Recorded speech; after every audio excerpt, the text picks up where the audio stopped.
In many quarters, there is a desperate need in America today, in America this week, for a healthy dose of religious humility. There are too many people getting too much face time on television who claim exalted status for Christianity and who are demeaning other faith traditions, particularly that of Islam. And my friends, this has got to stop. The trigger for this latest wave of intolerance is media coverage, many of you have seen it, about a plan to build a Muslim community center 2 blocks from Ground Zero. The center will have a mosque, an auditorium, and a pool. It is modeled after YMCAs and Jewish community centers all across the country. For all I know, it's got locker rooms and childcare.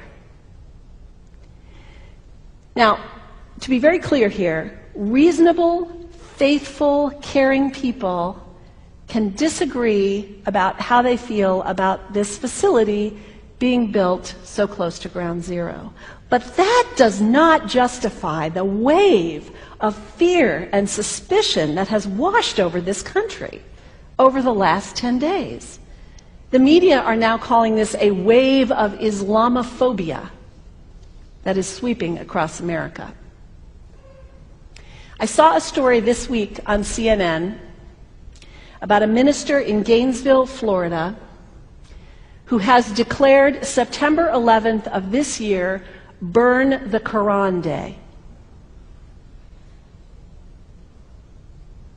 Thank you for your reaction. That was mine. This guy is a minister at a non-denominational church called the Dove World Outreach Center.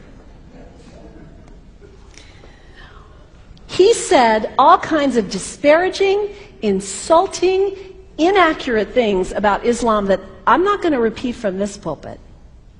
His message is about hate and fear. And I can assure you, there is nothing in the Gospels, there is nothing in the teaching of Jesus Christ that says anything about burning the holy texts of other traditions.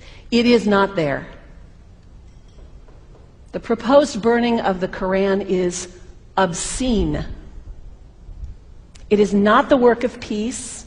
It is not the work of understanding. It is not the work of building bridges. It is insanity.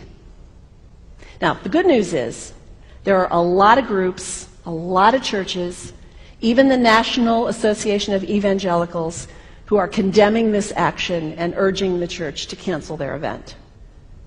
A conversation about God demands grace and openness, a willingness to learn, to have our own ideas challenged, our convictions questioned.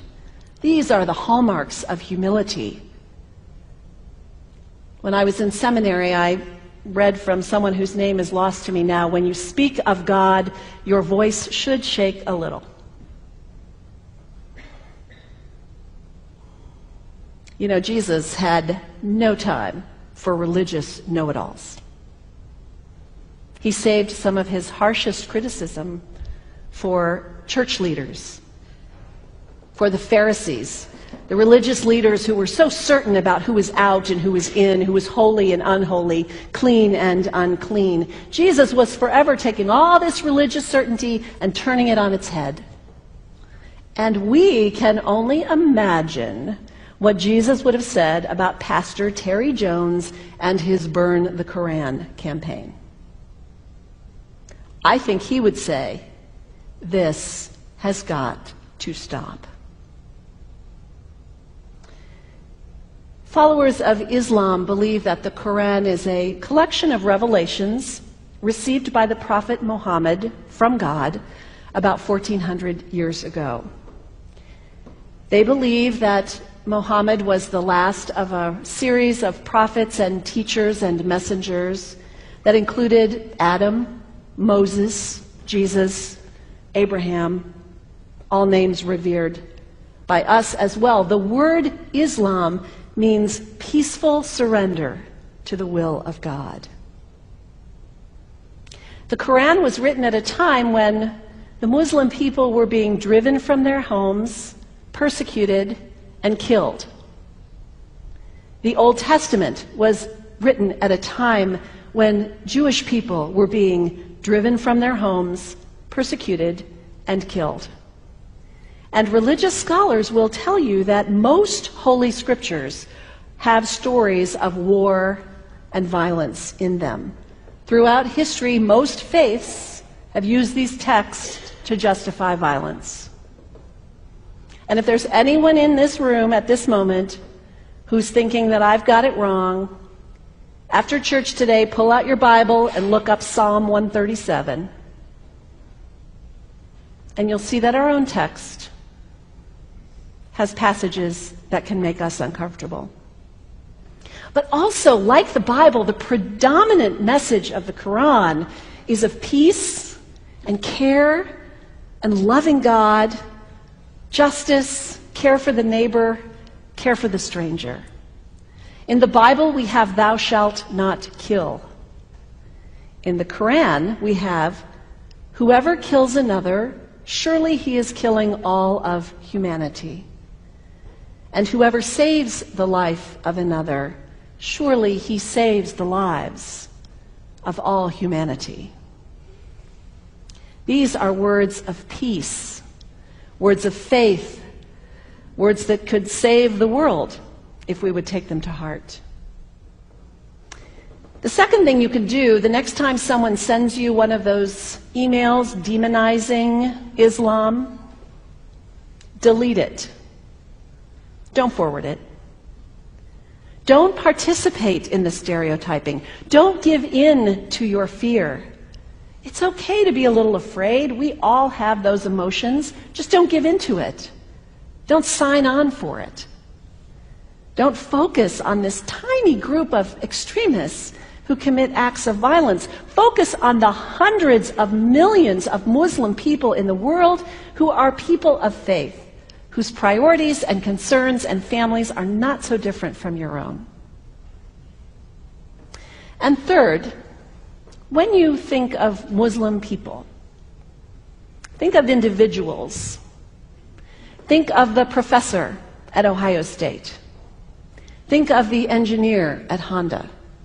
Think of the teacher at the elementary school down the street. When you think of Muslim people, remember those who died on 9/11, not the hijackers. There was only a handful of them. Remember Mohammed Sunhami Hamandi. He was born in Pakistan. He came to the United States as a small child with his parents. He played high school football. He went to college. He became a part-time ambulance driver. He died, this Muslim young man, on 9/11, trying to rescue people and save lives. When you think of Muslim people, remember Mohammed Salahuddin Cloudhurry. He was a waiter at Windows on the World, which was at the top of the World Trade Center. He died that day. His wife had their baby 2 days later.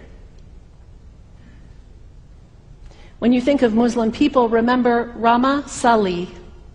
She was a woman, 28 years old. Her neighbors described her as fun and outgoing and generous. And she died on American Airlines Flight 11, 7 months pregnant with her first child. Remember the founder of the Islamic Circle of North America, who worked in the World Trade Center and also died on September 11th. That same group now is giving away tens of thousands of copies of the Quran in response to the campaign about burning the Quran. In the language of their own tradition, they are spreading words of faith and peace and hope.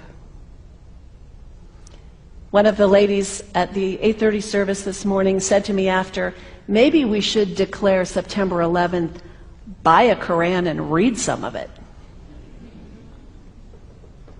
It is for us to share our message of love and hope and peace, but let us do it with grace and respect, and above all, humility. God grant us, as individuals, as a nation, as Christians, the humility for this work.